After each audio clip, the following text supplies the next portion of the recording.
Hello students, स्वागत है आप सभी का आपके अपने चैनल प्रतियोगिता सार पे। इस चैनल पे आपको पिछले वर्षों में जो सामान्य अध्ययन के प्रश्न पूछे गए हैं उनके 20 जो मोस्ट इम्पॉर्टेंट क्वेश्चंस हैं उनके सेट अपलोड किए जा चुके हैं। उसी सीरीज़ में ये सेट आपके सामने है। सबसे पहला क्वेश्चन है, विद्युत का सबसे अच्छा सुचालक है चांदी। जो चांदी होता है वो विद्युत का सबसे अच्छा सुचालक होता है। अंतर्राष्ट्रीय अहिंसा दिवस कब मनाया जाता है? अंतर्राष्ट्रीय अहिंसा दिवस 2 अक्टूबर को मनाया जाता है। कोशिका का पावर हाउस किसे कहा जाता है? कोशिका का पावर हाउस माइटोकॉन्ड्रिया को कहा जाता है। भारत छोड़ो का प्रस्ताव कांग्रेस ने कब पारित किया था? भारत छोड़ो का प्रस्ताव कांग्रेस के द्वारा 8 अगस्त 1942 को बम्बई में पारित किया गया था। किस नेता को भारत का बिस्मार्क कहा जाता है? भारत का बिस्मार्क या फिर लॉ मैन कह सकते हैं, सरदार वल्लभ भाई पटेल को कहा जाता है। नामीब मरुस्थल कहाँ स्थित है? नामीब मरुस्थल दक्षिण अफ्रीका में स्थित है। रोहिंग्या किस देश का जातीय समुदाय है? जो रोहिंग्या है वो म्यांमार का एक तरीके का जातीय समुदाय है।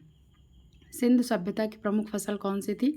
सिंधु सभ्यता के समय पे गेहूं व जौ प्रमुख फसलें थीं। सांख्य दर्शन के प्रवर्तक कौन थे? सांख्य दर्शन के प्रवर्तक गौतम थे। अनुसूचित जाति आयोग का प्रावधान संविधान के किस अनुच्छेद में किया गया है? अनुसूचित जाति का प्रावधान जो है अनुच्छेद 338 के अंतर्गत है। मानव की आंख में निकट दृष्टि दोष को क्या कहा जाता है? मानव की आंख में जो निकट दृष्टि दोष होता है उसको मायोपिया कहा जाता है। हिंदी दिवस कब मनाया जाता है? हिंदी दिवस 14 सितंबर को मनाया जाता है। किसने सर्वप्रथम अशोक के अभिलेखों को पढ़ा था? अशोक के अभिलेखों को पढ़ने का श्रेय सबसे पहले जेम्स प्रिंसेप को मिला है। यक्षगान किस राज्य का लोक नृत्य है? यक्षगान कर्नाटक राज्य का लोक नृत्य है। किस नदी को दक्षिण की गंगा कहा जाता है? गोदावरी नदी को दक्षिण की गंगा कहा जाता है। भारत का पहला गवर्नर जनरल कौन था? भारत का पहला गवर्नर जनरल जो है लॉर्ड विलियम बेंटिक था। और स्वतंत्र भारत का पहला भारतीय गवर्नर जनरल राजगोपालाचारी थे। भारतीय सशस्त्र बलों का सर्वोच्च कौन होता है? भारतीय सशस्त्र बलों का जो सर्वोच्च होता है वो प्रेसिडेंट होता है। रतौंधी किस विटामिन की कमी के कारण होता है? रतौंधी विटामिन ए की कमी के कारण होता है। भारत की पहली महिला शासिका कौन थी? रजिया सुल्तान, और यही मुस्लिम महिला शासिका भी थी पहली।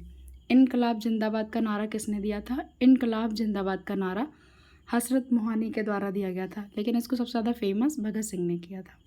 Thank you. इसी तरीके की वीडियोस को फॉलो करने के लिए हमारे चैनल को फॉलो कीजिए, प्रतियोगिता सार को। इसी तरीके के 2020 इंपॉर्टेंट जो प्रीवियस ईयर में क्वेश्चंस आए हैं उनके सेट हम कंटिन्यू अपलोड कर रहे हैं। Thank you for watching.